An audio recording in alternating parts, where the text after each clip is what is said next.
ஈரானுக்கு எதிரான இஸ்ரேல் அமெரிக்காவின் கூட்டு தாக்குதலை ஸ்பெயின் தொடர்ச்சியாக எதிர்த்து வருகிறது.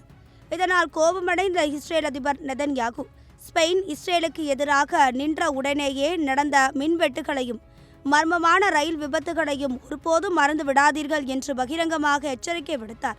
இதேபோல் அமெரிக்காவும் தன்னுடைய பங்குக்கு ஈரானுக்கு எதிரான போரில் ஸ்பெயின் தங்களுக்கு உதவாததால் அவர்களுடனான அனைத்து வர்த்தக உறவுகளையும் நாங்கள் துண்டிப்போம், அத்துடன் ஸ்பெயின் பொருட்களுக்கு கூடுதல் இறக்குமதி வரியும் விதிக்கப்படும் என்று எச்சரித்தார்.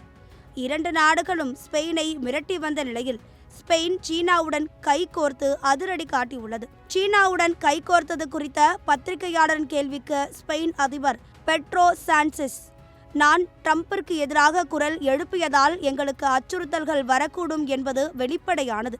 ஆனால் ஸ்பெயினுக்கு வெளியுறவுத்துறை கொள்கையில் தெளிவான பார்வை உள்ளது, அது மாறாது.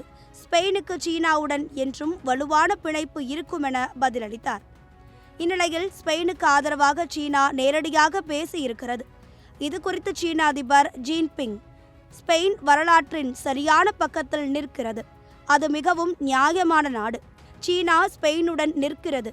நாங்கள் காட்டுமிராண்டித்தனமான சட்டத்தை எதிர்த்து உலக அமைதிக்காக பாடுபடுவோம் என ஸ்பெயினுக்கு ஆதரவாக பேசியிருக்கிறார். ஸ்பெயின், சீனா இரண்டு நாடுகளுமே ஈரானுக்கு இந்த போரில் வெளிப்படையாக ஆதரவு தெரிவித்து வருவதால் சீனாவின் இந்த பதிலடி அமெரிக்கா, இஸ்ரேல் நாடுகளுக்கு விடுக்கப்பட்ட நேரடி எச்சரிக்கையாகவே பார்க்கப்படுகிறது.